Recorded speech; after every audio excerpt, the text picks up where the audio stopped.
Bueno, hoy estamos con Carlos Mena, el arquitecto Carlos Mena de Estudio Dínamo. Yo estuve de Neuquén, la ciudad de Neuquén. Estuve leyendo un poquito en la página y dicen que el estudio se inicia en La Plata en 2002 y que o parte de sus integrantes en el 2006 como que se afincan en Neuquén. Vos justamente sos neuquino, yo tenía preparada una pregunta más para el que viene de otro lugar y cómo es ese cambio.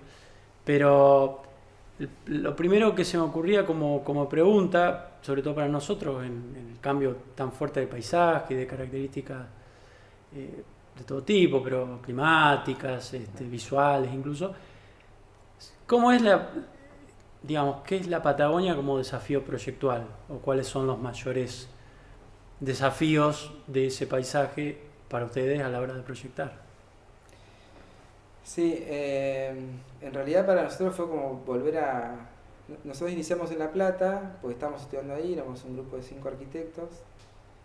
Estuvimos 2 años en La Plata, que justo coincidió que terminábamos toda la facultad, que básicamente hicimos una serie de concursos y una serie de intervenciones.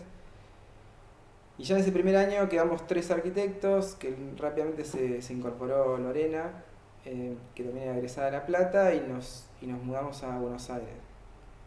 Estuvimos 2 años en Buenos Aires y una vez que Lorena viajó a Neuquén ya nos volvimos a Neuquén porque 3 de los 4 éramos neuquinos. Para nosotros fue todo un proceso aprender a trabajar en la Patagonia, sobre todo en la Patagonia Norte, que en el ámbito que nosotros producimos es un ámbito bastante de contrastes, que es justo también el Alto Valle, que es un paisaje construido, es un paisaje transformado, que fue un desierto que a partir de unas obras de infraestructura se transformó en un valle irrigado, entonces hay un contraste muy grande entre el desierto y el valle productivo, de peras y manzanas. Entonces en ese sentido, para la arquitectura, para nosotros fue, por otro lado, son ciudades de construcción reciente, entonces poco consolidadas, que rápidamente se desparraman como mancha de aceite y con un crecimiento bastante, pongámosle la palabra, desordenado, poco planificado.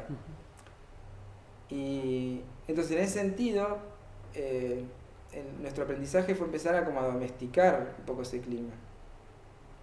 Domesticar el clima y entender el territorio.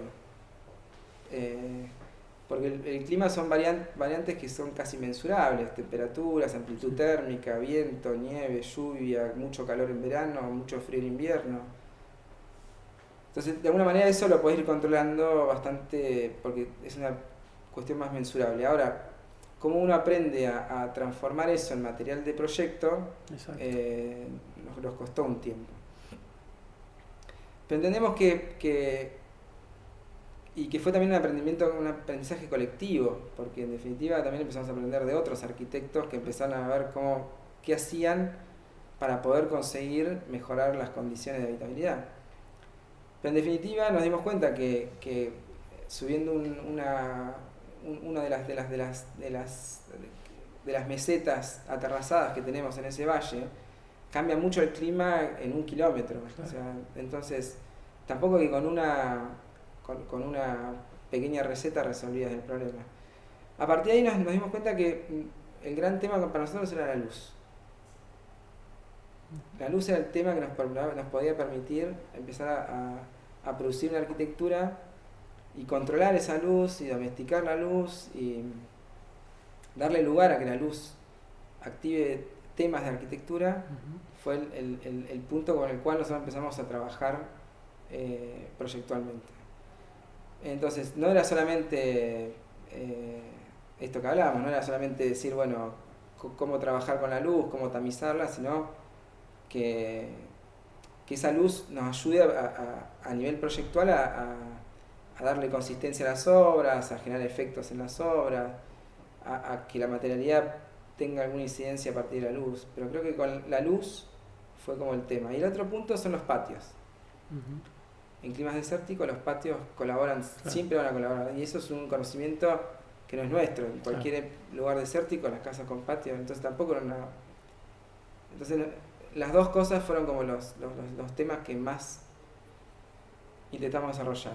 En algunas obras se pudo, en otras no se pudo, pero los filtros y las profundidades fueron los temas que más desarrollamos. Perfecto.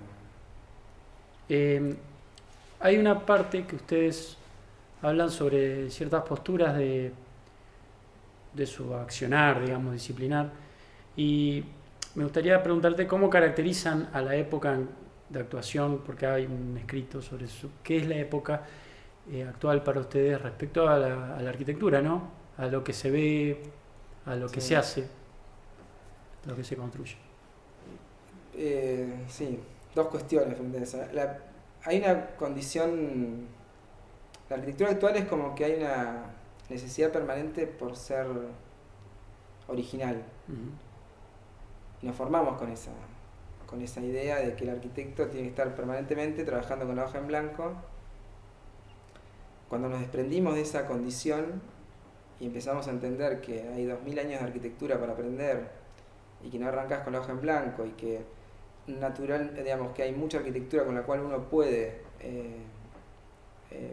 de la cual uno puede seguir produciendo arquitectura, nos ayudó mucho también a relajarnos y entender la actualidad de otra manera, al presente de otra manera. O sea, desligarnos de esas palpitaciones permanentes del presente, casi efímeras, o sea, que son modas, nos ayudó a tranquilizarnos y a hacer, sobre todo, ir en busca de, o producir mucho más desde el oficio, desde las herramientas propias de la disciplina, entonces que desde la idea de ser un personaje creativo, original. Entonces nos volcamos mucho a las cuestiones técnicas, a las cuestiones climáticas, que son temas, y a resolverlas desde la disciplina, no buscando trascenderlo ni con hechos conceptuales, ni ideas extrañas, filosóficas. Ahora, obviamente, nuestro objetivo siempre es buscar objetos consistentes, desde lo formal, tanto lo formal como desde lo material. Entonces, pero esa actitud de despegarnos de cómo funciona el mundo arquitectónico nos ayudó mucho a concentrarnos y a definir qué tipo de arquitecto queremos ser. Y es ese más concentrado en la disciplina, más concentrado en algunas preguntas duras que propone la propia disciplina.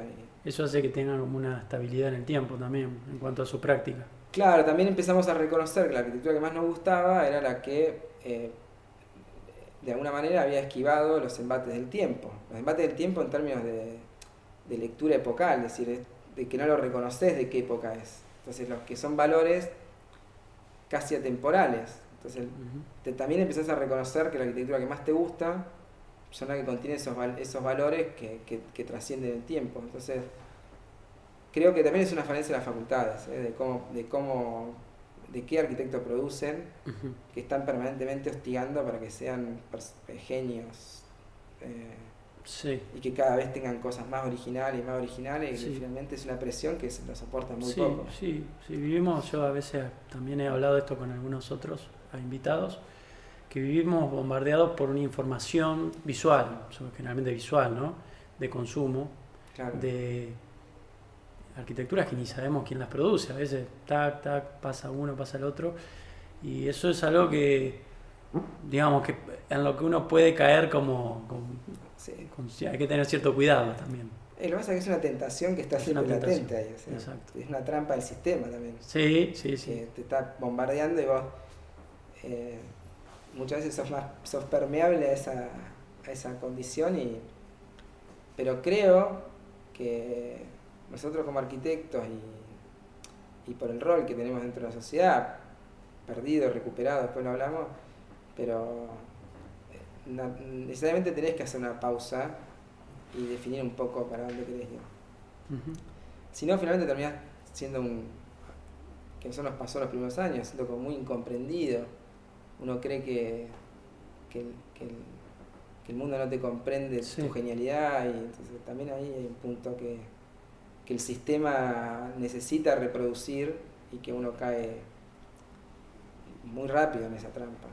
Entonces, parar la pelota, ¿viste? Estar más tranquilo y no estar pendiente de todo eso te hace también más coherente en el día a día. Vos vas modificando tu producción. Sí, sí, claro. Los cambios son casi por una tradición Claro. personal que vas generando y no por una condición de estar permanentemente saltando Exacto. de un lado para el otro. Ujú. Hay una parte en que ustedes dicen que su proceder, ¿no?, concentra el esfuerzo en el trabajo con la materia, en el detalle, en la medida de las proporciones de cada elemento. Y también yo, también a partir de eso, pero en varias de sus arquitecturas y yo diría su preocupación por la corrección, por ejemplo, constructiva, la exactitud, los encuentros, qué sé yo, de materiales.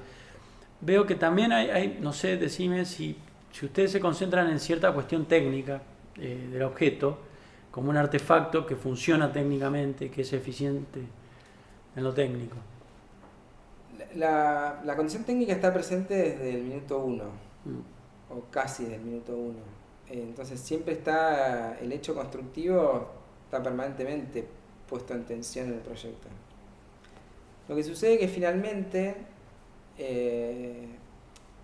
en esto hay una definición de la opinión que es bastante ejemplar, que es entender la arquitectura como representación de la construcción. Hay un punto en donde vos, esa materialidad no puede ser producto de una literalidad de la resolución técnico-constructiva. Entonces hay un momento dado en donde nosotros buscamos operar a partir de la capacidad ordenadora que tiene el arquitecto, que es su principal capacidad. Es poder ordenar y poner en relación múltiples elementos y que todos esos múltiples elementos, esos sistemas de relaciones que uno establece, entren dentro de una coherencia interna que dé cierta consistencia al objeto. Entonces, a partir de ahí me parece que hay un momento dado que el detalle técnico está, pero la manipulación del mismo empieza a estar a partir de lo que soporta el ojo. Entonces, el ojo empieza a pedir, o sea, el ojo como el elemento que determina el juicio estético, ¿no? Empieza a determinar cómo empezar a ponerlos en relación o manipular esos detalles técnico-constructivos. Entonces, muchas de las operaciones que hacemos con el detalle cumplen con su cometido técnico, pero en algún momento se separan para colaborar en el cometido estético de la obra. Entonces tampoco hacemos una apología del detalle técnico y como un hecho en sí mismo, que tiene que ser mostrado, que tiene que ser evidenciado, que tiene que ser, sino más como una necesidad de la propia arquitectura, pero como que es susceptible de ser manipulado para cumplir otro cometido, ¿no? Exactamente. Entonces, trabajamos por ese lado, digamos. Está presente, pero en un momento lo corregimos un poquito. Sí, no es solamente la voluntad absoluta, digamos, totalmente como si fuera una ingeniería. O sea, hay una búsqueda estética también. Sí. Bueno, por mi parte yo no tengo preguntas. Espero que te doy la bienvenida, que la charla y bueno, espero que hayas disfrutado estos días acá y que sigan creciendo ustedes como estudio con su obra, que realmente es muy interesante, sobre todo porque tiene una condición de local de una ciudad de una escala menor, digamos, que la que estamos acostumbrados, por ejemplo, gente de Buenos Aires o de grandes ciudades que vienen, que digamos hay como más posibilidades para ciertos desafíos. Sí, yo agradecido de la invitación, vengo en representación de un estudio que tienen varios arquitectos y colaboradores. Disfruté mucho Santa Fe, la recorrida que hicimos ahí con Ramiro, y disfruté mucho la obra pública. Santa Fe me pasó lo mismo con Rosario. Y sí, igual yo creo que esto que vos decís de trabajar en Neuquén, yo creo que los arquitectos tenemos que estar capacitados en trabajar en cualquier lado.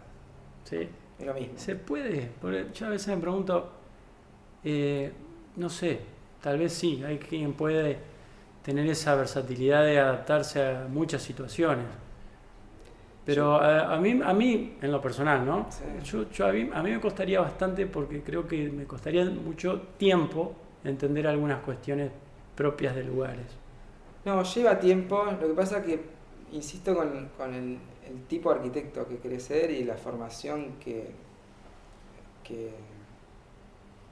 que uno recibe o con la cual continúas formándote. Me parece que nosotros deberíamos, creo que hay un punto que lo transcurrimos en la charla, que es que nosotros estamos permanentemente pensando en arquitecturas mucho más, como más, como que la arquitectura está en las obras grandes, en las obras complejas, en las obras, y la arquitectura está en una baranda, Sí, en una ventana bien puesta. O sea, entonces, pensé que ahí también nosotros tenemos que relajar nuestro nivel de ansiedad frente a la producción de arquitectura para ser un poco más felices también como también. arquitectos, digamos, ¿no? Sí, Porque si no estás permanentemente pensando, yo veo los hormigones que hacen acá y me da envidia, pero digo, bueno, haremos hormigones más rústicos, qué sé yo.